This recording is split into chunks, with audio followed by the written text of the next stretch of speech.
Welcome to Wisdom for the Present, where we take ancient truth and bring it into clear, modern understanding. This episode uses AI-generated narration based on human-researched and written material. It is really fantastic to be exploring this with you today. We're looking at a deeply human and honestly incredibly volatile stretch of history. Yeah, we really are. And, I want to start by asking you to just imagine this scenario for a second. Okay, I'm ready.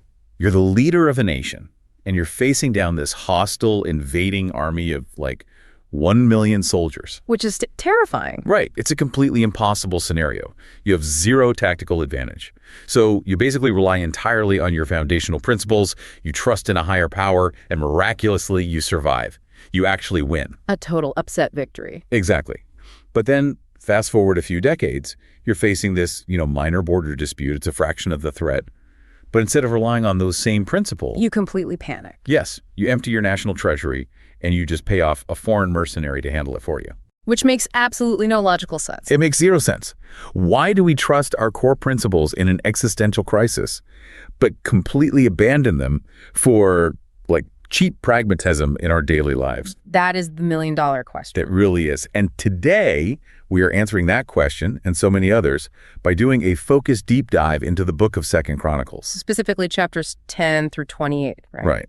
And our guides today are the ancient text itself, along with the historical and philosophical insights of foundational scholars like Albert Barnes and Matthew Henry. And if you're listening to this, our mission today is really to treat these accounts not as, distant, dusty history. We want to use it as a mirror. Exactly. Right. We want to extract the core wisdom on how these ancient rulers lead, how they suffer, make decisions, handle conflict, and then translate that into how we navigate our own modern lives. Our careers, our relationships, all of it. So to give everyone a sense of the world we're stepping into, we kind of need to set the stage first. Yeah, context is everything here. We're looking at the kingdom of Judah just after the death of King Solomon. Now, Solomon is legendary, right?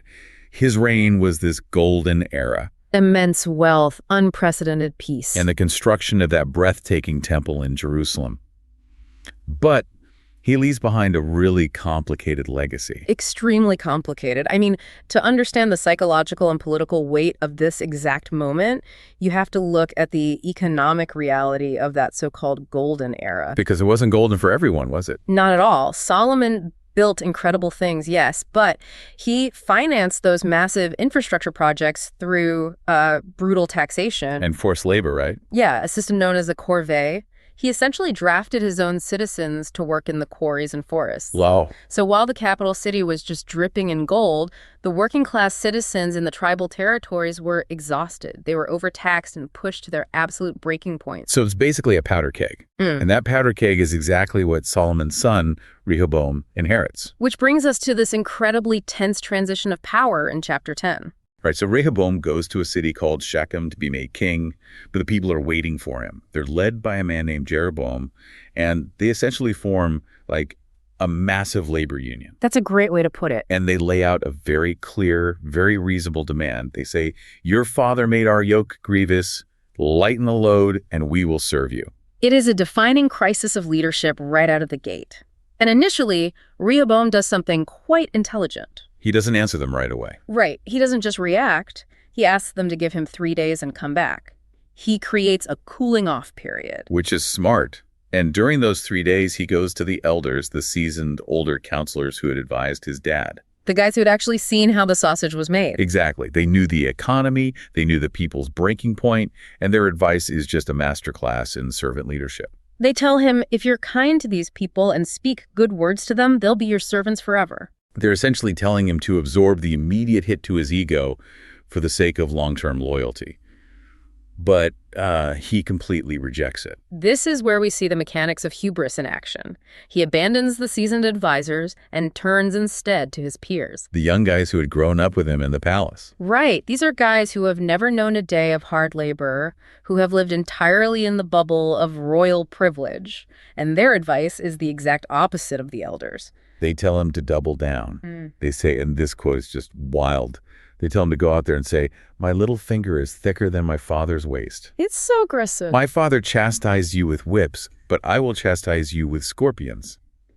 I mean, scorpions, it is such a hyper-macho response. It really is the ultimate echo chamber of arrogance. He's intentionally choosing to listen only to the people who are feeding his deepest insecurities. Telling his ego exactly what it wants to hear. Well, the 18th century scholar Matthew Henry has a really sharp behavioral critique of this moment. Oh, what does he say? He points out that while turbulent, rebellious spirits will always find something to complain about, a leader who actively tramples on their subordinates is guaranteeing their own ruin. Wow, guaranteeing it. Yes, because Rehoboam assumed that just because he inherited his father's crown, he automatically inherited his father's authority and genius.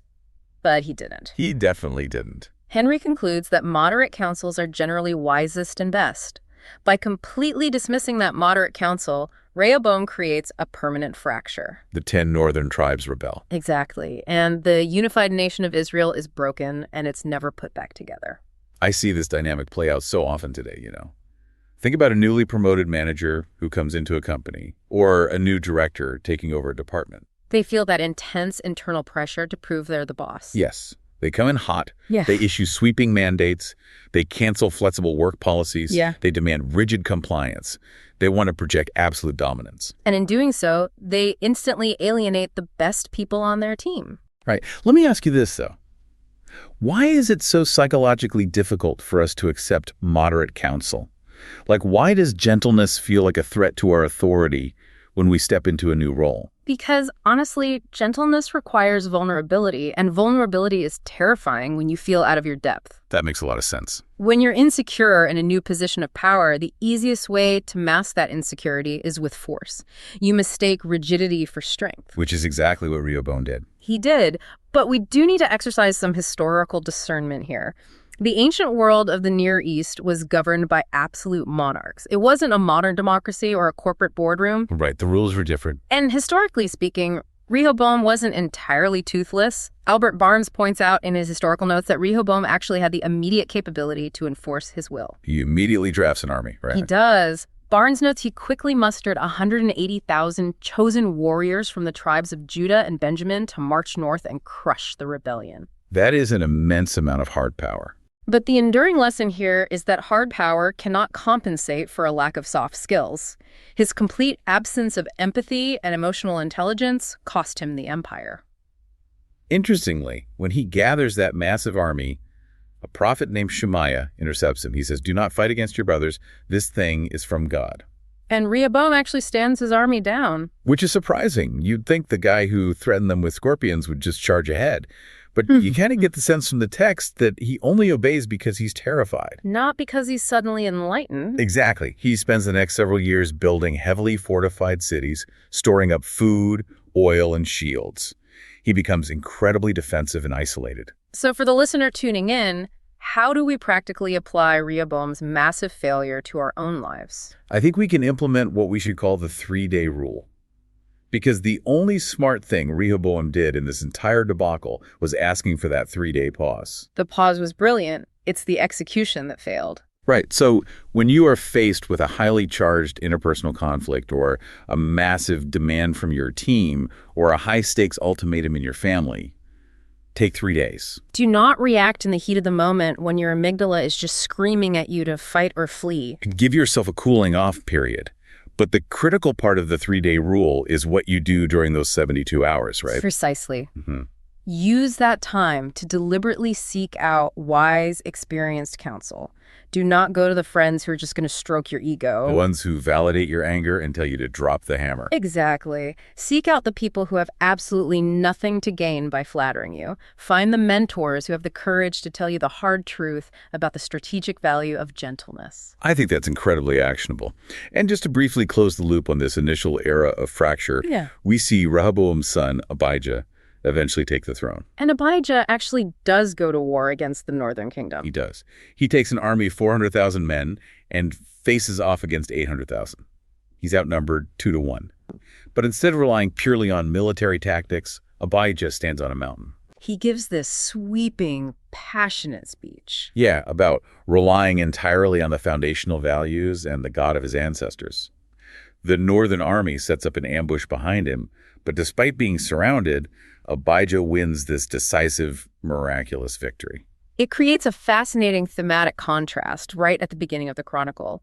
When these leaders rely on their foundational values against impossible odds, they find strange, unexpected success. But when they rely on their own ego and bluster, even with all the advantages in the world, they fracture. Which brings us to a really compelling and honestly frustrating psychological profile.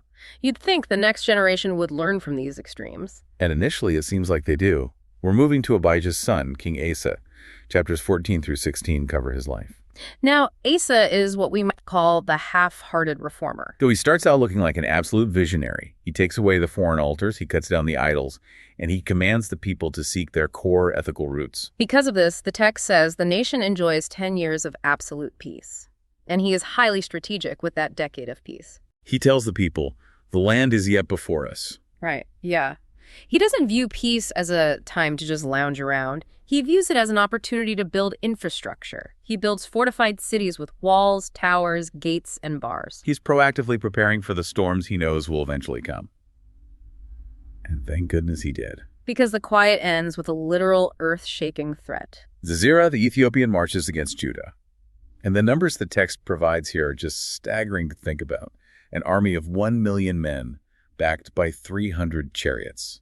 If we look at the historical data, Albert Barnes provides some vital context to ground this. He identifies Zerah likely as Asorkon II of Egypt, leading a massive combined force. To modern ears, an army of 1 million men sounds like a logistical impossibility or like a mythic exaggeration. But Barnes points out that this figure actually aligns with the known capacities of ancient armies in that region.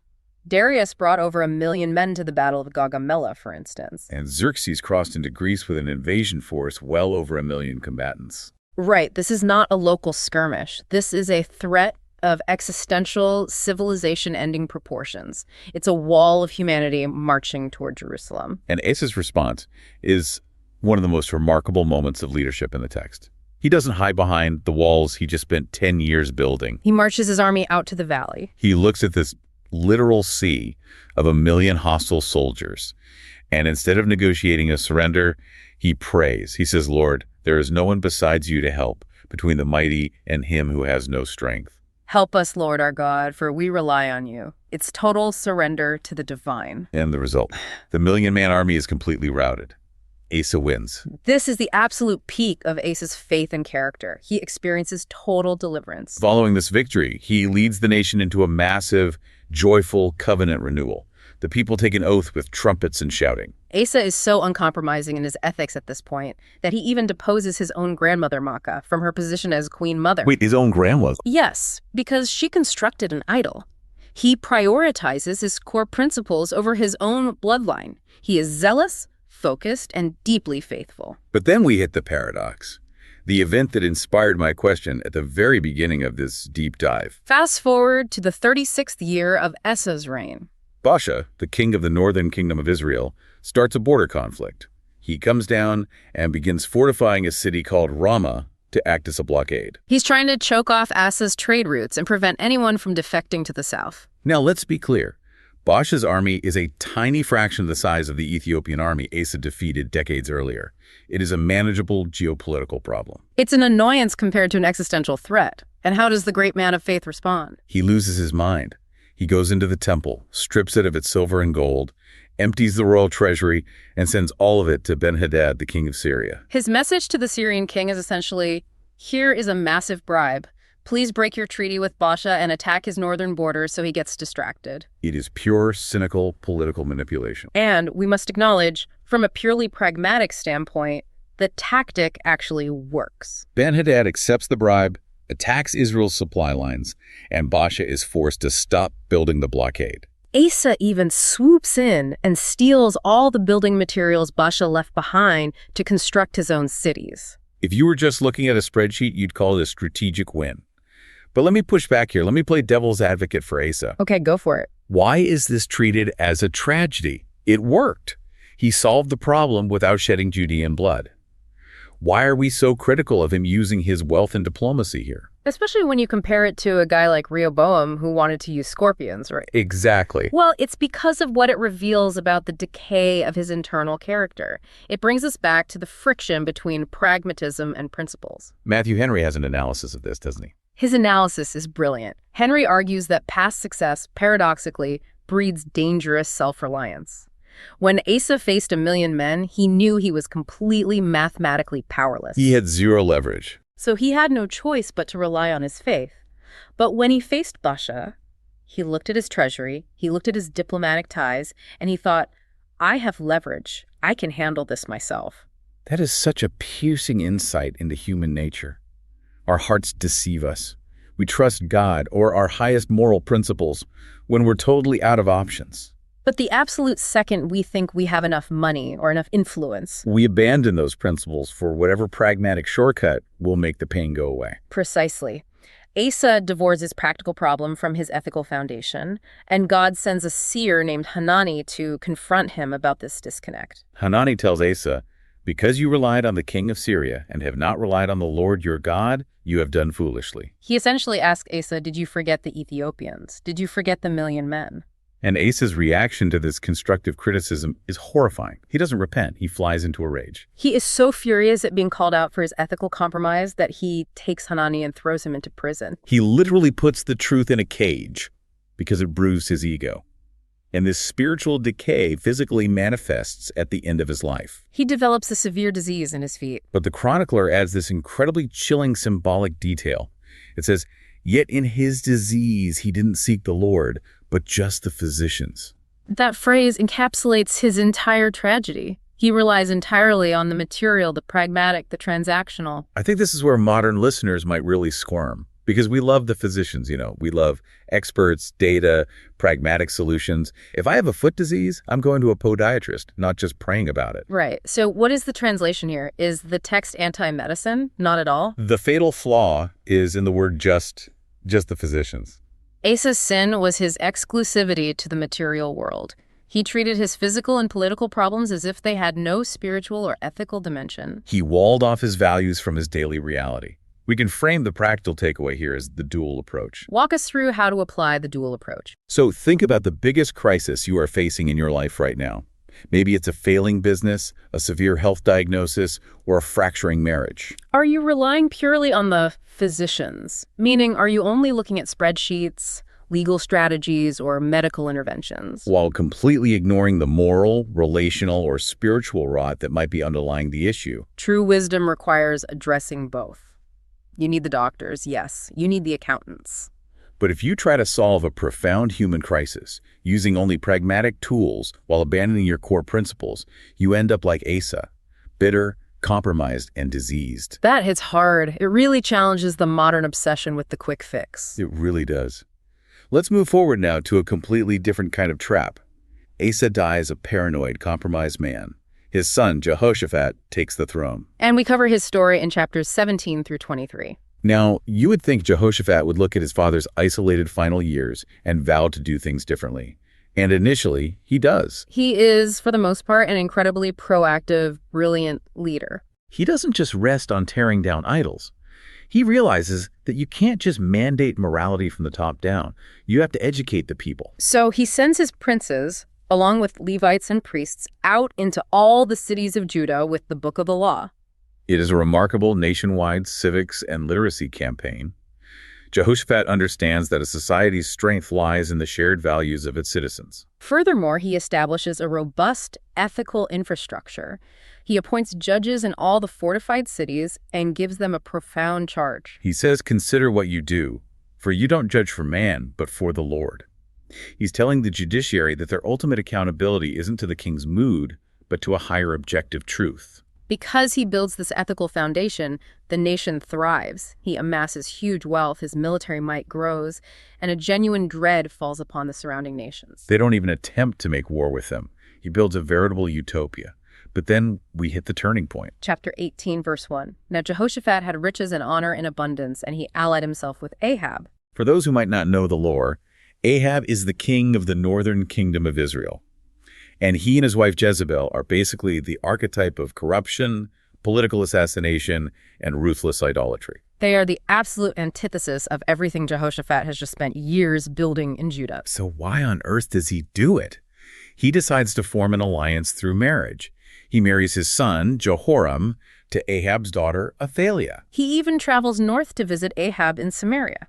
Ahab throws this massive, lavish barbecue, slaughters a bunch of sheep and cattle, and smooth talks Jehoshaphat into going to war with him against the Syrians. Help me understand the psychology here. Why does a leader who cares so deeply about ethics align his family and his military with a famously toxic, cutthroat leader? Well, we have to look at the powerful incentives of political peace and economic expansion. Right. Judah and Israel have been in a state of cold and sometimes hot war for decades since the split under Rehoboam. Jehoshaphat likely believed he was being a visionary peacemaker.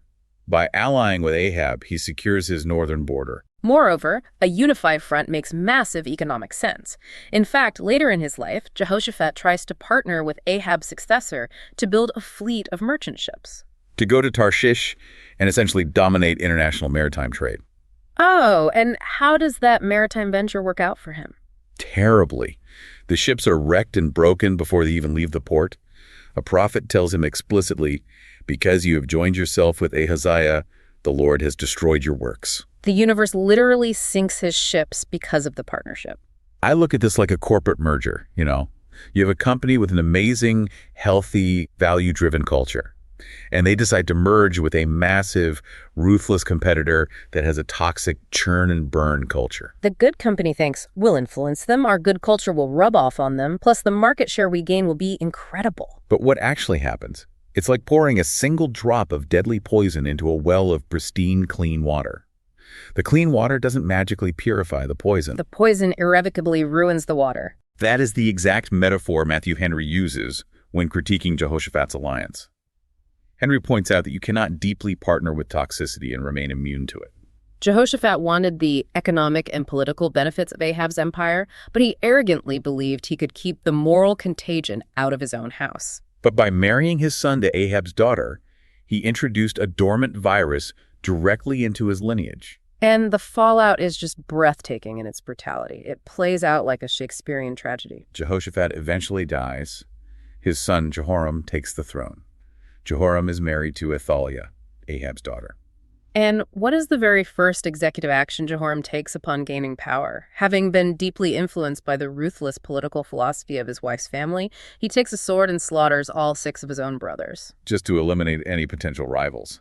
The poison is doing its work. The virus is activated. Jehoram brings the horrific idolatry and the murderous politics of Ahab's house right into the heart of Jerusalem, and his reign is an unmitigated disaster. The surrounding nations sense the internal rot. The Edomites successfully revolt.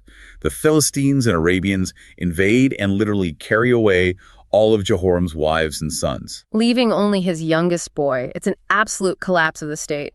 And then, the prophet Elijah sends Jehoram a terrifying letter. He tells him that because he murdered his better brothers and forced the nation into moral decay, a great plague is coming upon his body. And it happens exactly as prophesied. The chronicler's description is intensely graphic. Jehoram develops an incurable bowel disease. After 2 years of agony, his bowels literally fall out and he dies. But the most crushing part of his story is his epitaph. The text summarizes his life with one of the saddest sentences ever recorded in history. He departed with no one's regret. His own people don't even bother to bury him in the tombs of the kings. You would think the tragedy stops there, but the momentum of Jehoshaphat's bad compromise continues to roll. Jehoram's youngest son, Ahaziah, takes the throne. He only rules for a single year before he happens to be visiting the northern kingdom right as a violent coup breaks out and he is executed. And this is where the nightmare reaches its peak. Athaliah, Ahab's daughter, the queen mother, sees that her son Ahaziah is dead. Instead of mourning, she sees a power vacuum. She decides she wants the absolute rule of Judah for herself. So she systematically hunts down and murders all of her own grandchildren, the entire royal seed of the house of Judah, just to secure the throne. A grandmother slaughtering her own infant grandchildren for political power. It is unimaginable. But this is the ultimate horrifying consequence of Jehoshaphat's pragmatic alliance years earlier. He wanted border peace and economic growth. He ended up with a bloodbath that nearly erased his family from history. So let's bring this to the listener. The practical takeaway here is what we can call the affinity audit. It is a rigorous, often uncomfortable exercise, but entirely necessary. We have to look closely at our deep partnerships. This applies to business partners you were signing contracts with, deep friendships you rely on, romantic relationships you are pursuing. Or even the institutional and corporate cultures you willingly align yourself with. You need to ask yourself, are you aligning yourself with people who fundamentally oppose your core ethics? Are you ignoring their character flaws because they offer you a temporary advantage, a networking opportunity, or a false sense of peace? You might tell yourself, oh, I'm strong enough, I can handle it, I'll be a good influence on them. But the historical and psychological reality is that the culture of a relationship will almost always default to the lowest ethical denominator. You must audit your affinities before the poison enters your well. Which leads us perfectly into the immediate aftermath of Athaliah's slaughter. We are moving into part 4 of our discussion, the fragility of borrowed conviction, looking at chapter 24. This is truly one of the most cinematic stories in the entire ancient text. Athaliah thinks she has successfully murdered every single royal heir. But in the chaos of the assassinations, the king's daughter, a woman named Jehoshaphat, manages to steal away one tiny infant, a baby named Joash. She hides him and his nurse in a forgotten bedroom in the temple complex. And this baby is hidden away in the shadows for 6 years, while his murderous grandmother rules the nation as a tyrant. Now, Jehoshaphat is married to the high priest, a man named Jehoiada. Jehoiada is a brilliant, profoundly courageous strategist. For 6 years, he waits, he plans, and he watches the political winds. In the 7th year, he orchestrates a masterful, entirely bloodless coup within the walls of the temple. He quietly gathers the military commanders. He arms the Levites with the ancient spears and shields of King David that were kept in the temple. And he brings out the 7-year-old boy, Joash. They place the crown on his head, handed the testimony, and they shout, "Long live the king." The noise of the celebration is so loud that Athaliah hears it from the palace. She comes running into the temple shouting, "Treason! Treason!" But it's too late. The trap is sprung. Jehoiada commands the guards to take her outside the temple grounds, and she is executed. The tyrant is dead, and the rightful heir is on the throne. And initially, Joash's reign seems like a stunning success story. As he grows up, he decides he wants to restore the temple, which had been broken up and looted by Athaliah's sons. He is incredibly proactive about it. He gathers the priests and Levites and tells them to go out to the cities and collect the annual tax to repair the house of God. But the priests actually drag their feet. They don't do it. So Joash, showing real administrative initiative, bypasses them. He has a physical collection chest made and sets it right outside the temple gate. He issues a proclamation. The people rejoice. They fill the chest with money day after day, and they hire skilled masons and carpenters to beautifully restore the temple. It looks like Judah finally has a perfect king. He's rebuilding the infrastructure of faith. But the chronicler drops this subtle, incredibly ominous phrase early in the chapter. Oh, verse 2, right. Yes. Joash did that which was right in the Lord's eyes all the days of Jehoiada the priest. All the days of Jehoiada. It's the concept of external scaffolding. Jehoiada lives to be 130 years old. He is such a towering, respected figure. When he finally dies, they actually bury him among the kings in the city of David because of the immense good he accomplished. But the very moment the dirt is thrown on Jehoiada's grave, the structural integrity of Joash's life vanishes. The princes of Judah come and bow down to King Joash. They flatter him, and immediately, almost instantly, Joash caves. He completely abandons the temple he just spent years restoring. He starts serving wooden images and idols. It's absolute whiplash. It really is. I mean, let me challenge this. How does a guy go from organizing a nationwide campaign to restore the temple to worshiping idols overnight? It doesn't seem believable. It is entirely believable when you understand the profound psychological insight the chronicler is offering here. Joash never actually internalized his morality. He simply borrowed the convictions of his mentor, Jehoiada. Think about it. Jehoiada saved his life, raised him, put the crown on his head, and told him what to do every day. Joash's religion, his ethics, his worldview, they didn't belong to him. They belonged to the man who raised him. When that external scaffolding was removed, his true, unformed, hollow character collapsed under the very first pressure of aristocratic flattery. But let me play devil's advocate. Isn't compliance how we all start? I mean, a 7-year-old king has to borrow the convictions of his mentor. You can't expect a child to have a fully formed, independent ethical framework. That is a very fair point. Yes, compliance is absolutely the necessary starting point of childhood development. We teach children to look both ways before crossing the street because we said so, long before they understand the physics of a moving car. The tragedy of Joash isn't that he started with borrowed conviction. The tragedy is that in 40 years on the throne, he never outgrew the scaffolding. He never made the transition from childhood compliance to adult internalization. Okay, that makes perfect sense. He remained an infant psychologically. And the darkness of that unformed character really reveals itself quickly. God sends prophets to warn the nation about this sudden idolatry, including a prophet named Zechariah, who happens to be the son of Jehoiada. Zechariah stands before the people and says, "Because you have forsaken the Lord, he has also forsaken you." And what does Joash do? The boy whose life was saved by Jehoiada orders the execution of Jehoiada's son. At the king's command, they stone Zechariah to death, right in the court of the temple. The betrayal is absolute. The text specifically notes, "Lest Joash the king didn't remember the kindness which Jehoiada his father had done to him, but killed his son." As Zechariah is dying under the stones, his final words are, "May the Lord look at it and repay it." And the repayment is swift and humiliating. A very small company of Syrian soldiers comes up against Jerusalem. The Judean army is massive, but God delivers them into the hands of this tiny Syrian force. Joash is severely wounded in the battle, and as he lies recovering in his bed, his own servants conspire against him and assassinate him. It's a pathetic end. Let's dig into the practical application here, because the psychology of this is so relevant to anyone listening. In modern psychological terms, we are talking about the vast difference between compliance and internalization. Exactly. Compliance is modifying your behavior to please an authority figure, to fit in with a peer group, to avoid punishment, or to gain a reward. It relies entirely on the presence of the authority or the audience. Internalization is when you adopt a value as your own, fundamentally believing it is true and right. An internalized value governs your behavior in the dark, when absolutely no one is watching. So the how-to for the listener right now is a challenging reflection we'll call the solo test.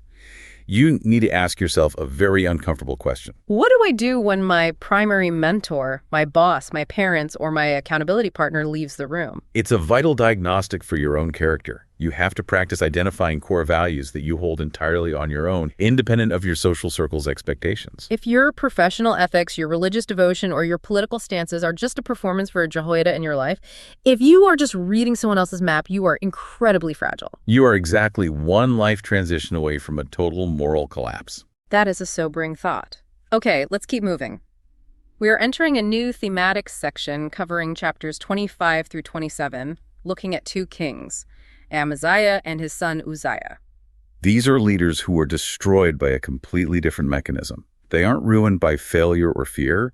They're ruined by the intoxication of their own success. It is a fascinating pivot in the narrative. Let's look briefly at Amaziah. He is a capable military commander. He gathers a massive army of 300,000 men. He marches to the Valley of Salt and achieves a stunning victory, striking down 10,000 Edomites. He even captures another 10,000 and, in a display of horrific ancient brutality, throws them off a cliff. He is completely victorious, the threat is neutralized, but then he does something that defies all logic. He literally takes the gods of the Edomites, the very people he just effortlessly slaughtered, brings those idols back to Jerusalem, sets them up as his own gods, and bows down to them. Matthew Henry, with his classic dry wit, calls this egregious folly. Think about the absurdity of it. You just prove that your god or your strategy is vastly superior to theirs. Why on earth would you adopt the religious operating system of the losers? A prophet actually comes to Amaziah and asks him the most obvious logical question. Why have you sought after the gods of the people, which have not delivered their own people out of your hand? And Amaziah, drunk on his own violent success, just snaps at the prophet. He says, "Have we made you one of the king's counselors? Stop. Why should you be struck down?" He essentially threatens to execute the man for pointing out his stupidity. This arrogance leads Amaziah to needlessly pick a fight with the king of Israel, which results in his army being routed, the walls of Jerusalem being broken down, and Amaziah eventually being assassinated by his own people. But the theme of success becoming a toxic poison really finds its ultimate expression in his son, King Uzziah. Uzziah's story is one of the most striking and relevant profiles in the entire chronicle. He comes to the throne at just 16 years old. He actively seeks God early on, being mentored by a man named Zechariah who had understanding in the visions of God. And the text notes a direct correlation. As long as he sought the Lord, God made him prosper. and his prosperity is incredibly vast and multidisciplinary. He is a total Renaissance man. The text says he loves farming, so he digs cisterns and builds towers in the desert for his livestock. But he's also a military genius. He builds a standing army of over 300,000 elite soldiers. And he doesn't just use standard weapons, he's an innovator. He employs engineers to invent new devices, essentially ancient catapults and ballistas, to shoot arrows and massive stones from the walls of Jerusalem. His fame spreads all the way to Egypt. He is the ultimate, undisputed success story of his era. But then, in chapter 26, verse 16, the chronicler delivers the fatal blow. But when he was strong, his heart was lifted up, so that he did corruptly. Uzziah looks at his military innovations, his agricultural wealth, and his fame, and he decides that because he is the supreme, unquestioned authority of the state, he should also be the supreme authority over the sacred religion. He decides the rules no longer apply to him. So he marches directly into the temple to burn incense on the altar, a task that was strictly legally reserved for the consecrated priests. Now, I want to pause here and really explore this because this is a major obstacle to growth for a modern reader. We live in a culture that absolutely worships the disruptor. The entire Silicon Valley mindset is based on breaking down silos, cutting out the bureaucratic middlemen, ignoring tradition, and centralizing efficiency. So a modern listener looks at Uzziah and thinks, what's the big deal? He's a proactive CEO, he sees a rigid religious bureaucracy, and he decides to streamline it by doing it himself. Why is this treated as a massive tragic sin rather than a bold innovation? It's a great question because it challenges our modern bias. To understand the enduring wisdom here, we have to look past the specific ancient temple liturgy and focus on the psychological danger of a boundaryless ego. Uzziah fell into a very specific trap that catches highly successful people. The belief that supreme competence in one domain automatically translates to supreme authority in all domains. He thought that because he knew how to build catapults and irrigate deserts, he possessed the right to trample on the sacred boundaries of the priesthood. He refused to respect the expertise and the sacred lanes of others. Oh, we see this constantly today. It's the billionaire who makes a fortune in software development, and suddenly they believe their wealth makes them a preeminent expert on public health or global education systems or geopolitical diplomacy. They swoop in, ignore the actual experts who have studied these fields for decades, and bulldoze their way through, usually causing massive unintended damage. Exactly. True. Sustainable success requires a deep respect for limits. It requires the humility to recognize where your expertise ends and someone else's begins. So Uzziah is in the temple, censer in hand, preparing to burn the incense. And 80 valiant priests, led by Azariah, physically stand in his way. They show incredible courage, telling the most powerful man in the known world, "It isn't for you, Uzziah, to burn incense. Go out of the sanctuary." And Uzziah, predictably, gets furious. He's probably thinking, "Do you know who I am?" But as he is raging at the priests, a sudden, visible manifestation of his internal corruption breaks out on his body. Leprosy erupts right on his forehead. The priests rush him out, and honestly, he hurries out himself because he realizes he has been struck by the divine. The consequence is devastating. This man, who wanted to be the center of everything, is forced to live in a separate, isolated house for the rest of his life. Permanently cut off from the very temple he tried to dominate.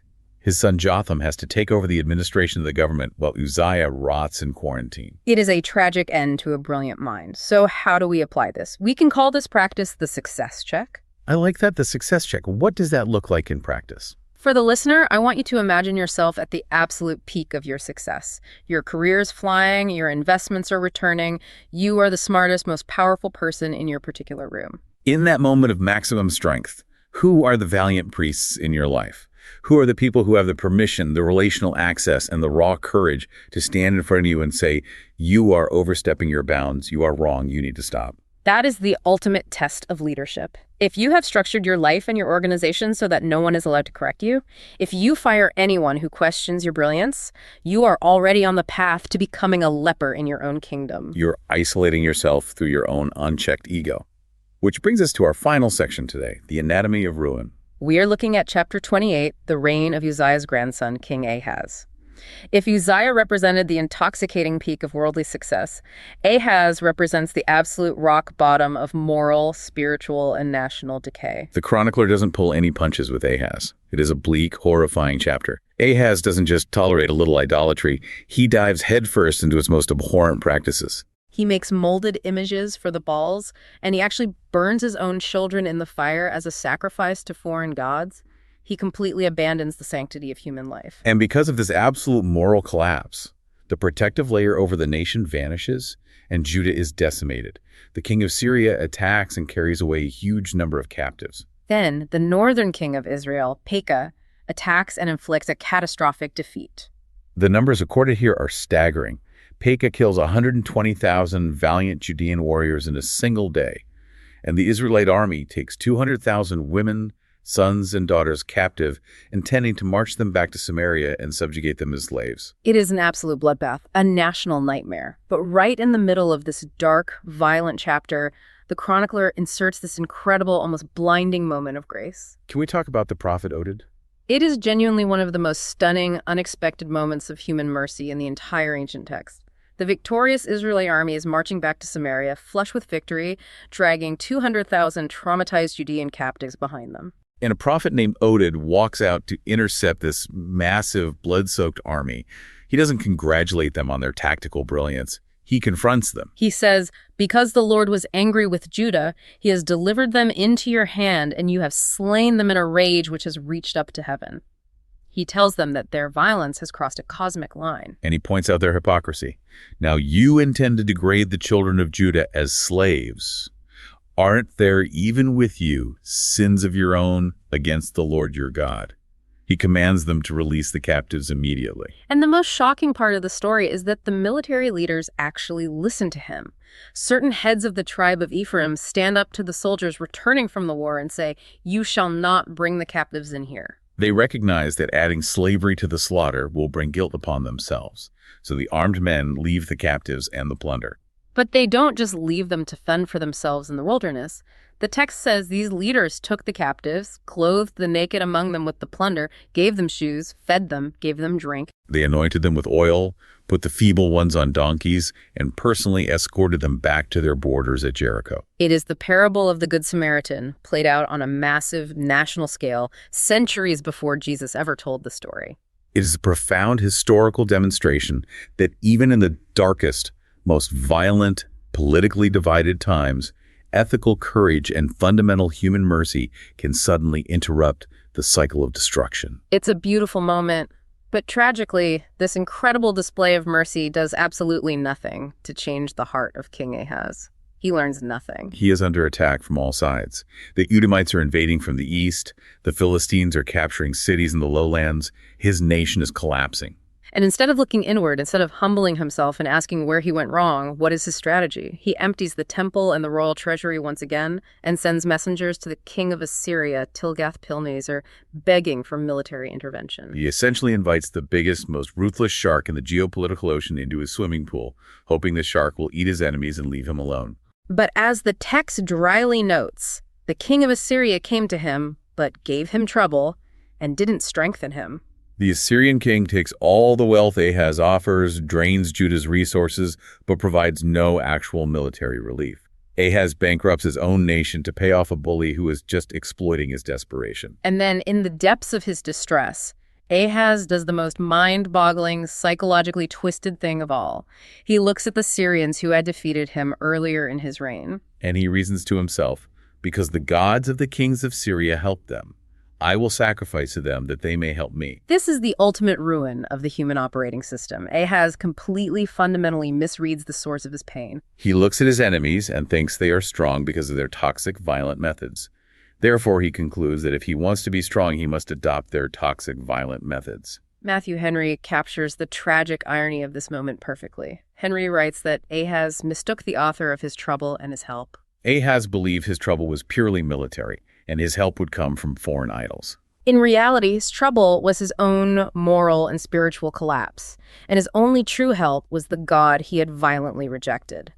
The chronicler plainly states that these foreign gods were the ruin of him and of all Israel. I want to translate this into a modern scenario, because this specific kind of self-destruction happens all the time in the business world. Oh, absolutely. Imagine a struggling company that is rapidly losing market share. They look across the street at a rival who is succeeding, making record profits. But that rival achieves its success through terrible, unethical practices, treating employees like garbage, cutting corners on safety, utilizing manipulative marketing. Instead of the struggling company looking inward, fixing its core product and leaning into a healthy culture, they decide to adopt the rival's toxic playbook. The leadership thinks, well, it works for them. If we want to survive, we have to become as ruthless as they are. And in doing so, they completely destroy the soul of their company and guarantee their eventual ruin. Ahaz takes the tools of his destroyers and brings them inside his own house. It is the ultimate toxic coping mechanism. And it provides a very clear, if sobering, practical reflection for our listeners to close on. We can call it identifying misplaced tributes. Walk us through how to identify those tributes in our own lives. When you are in times of deep distress, when you're taking heavy losses in your career, when your relationships are failing, when you feel backed into a corner, what foreign gods do you turn to? And by that, I mean, what destructive habits, toxic mindsets, ruthless pragmatism, or unethical shortcuts do you adopt? Do you start cutting down the people around you? Do you compromise your integrity just to get a win?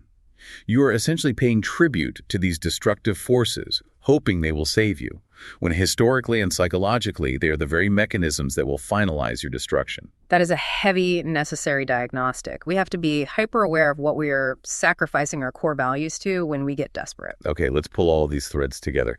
We have journeyed through nearly 2 centuries of intense history today, from chapter 10 to chapter 28.